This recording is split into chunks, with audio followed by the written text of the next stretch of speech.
சென்றதும் வென்றதும் அத்தியாயம் 6. James cook சொல்வாராம், மனிதர்களால் நினைத்து கூட பார்க்க முடியாத இடத்துக்கு போகணும், அதுதான் என்னுடைய எளிமையான கனவு அப்படின்னு. அப்படி ஒரு வாய்ப்பு அவரை தேடி வந்தது. டெர்ரா ஆஸ்ட்ராலிஸ் போயிட்டு வரணும், உங்களால முடியுமான்னு கேக்குறாங்க. ஹோ, நான் தயார்னு கிளம்பிட்டாரு ஜேம்ஸ் குக். அது என்ன டெர்ரா ஆஸ்ட்ராலிஸ்?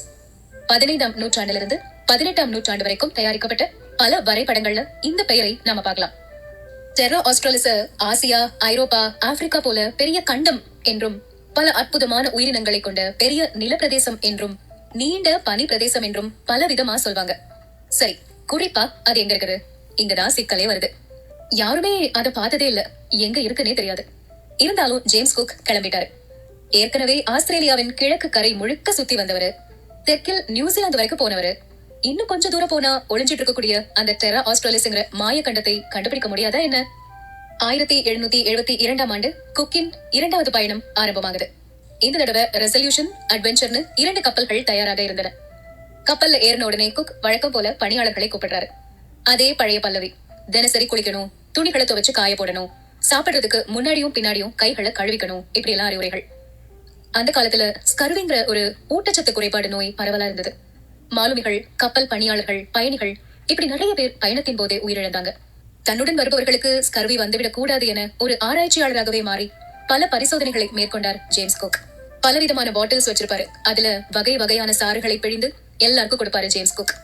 என்ன கொடுத்தாலும் ஏன் எதுக்குன்னு கேள்வி கேட்காம வாங்கி டபக்குன்னு குடிச்சிடணும். ஊற வச்ச கேரட், மால்ட், ஆரஞ்சு, எலுமிச்சை சாறு இதெல்லாம் குக் அதிகமா பயன்படுத்திய மருந்துகள். இயற்கை மருத்துவத்துல அவருக்கு அசைக்க முடியாத நம்பிக்கை இருந்தது. தன்னோட கொஞ்சம் மருத்துவர்களையும் கூட்டிட்டு வந்திருந்தாரு. செடி, கொடி, இலை, தழை இப்படி நிறையவற்றை சேகரித்து அவற்றின் மருத்துவ குணங்களை கண்டுபிடிப்பாங்க. இந்த பரிசோதனை பெரும் வெற்றி பெற்றது. காரணம், ஜேம்ஸ் குக் சென்ற கப்பல்கள் தவிர மற்ற கப்பல்களில் சென்றவர்கள் பலரை ஸ்கர்வி நோய் தாக்கியது. அதனால அதுக்கப்புறமா புறப்பட்ட எல்லா கப்பல்கள்லயுமே ஜேம்ஸ் குக்கின் வழிமுறைதான் கையாளப்பட்டது. குறிப்பா எலுமிச்சை சாறு பலவித உபாதைகளுக்கு உதவியா இருந்தது. வரைபடம் கையில இருக்குதா இல்லையாங்கிறத விட எலுமிச்சை சாறு இருக்குதா இல்லையான்னு உறுதிப்படுத்திக்கிட்டதுக்கு அப்புறம் தான் கப்பலையே இயக்க ஆரம்பிச்சாங்க. எல்லா மாலுமிகளும் தங்கள் பணியாளர்களுக்கு ஜேம்ஸ் குக் வழங்கிய அதே அறிவுரைகளை வழங்கியிருக்காங்க. சுத்தமா இருந்து எல்லாருமே நல்ல உணவை சாப்பிட்டாங்க. சரி, டெர்ரா ஆஸ்ட்ராலிஸ் என்னாச்சு? நியூசிலாந்துல டேரா போட்டு தங்கினாரு ஜேம்ஸ் குக். அங்கிருந்து எல்லா திசைகளையும் போய் பாக்குறாரு. எந்த கண்டத்தையுமே பார்க்க முடியல. கடுமையான குளிர் வேற.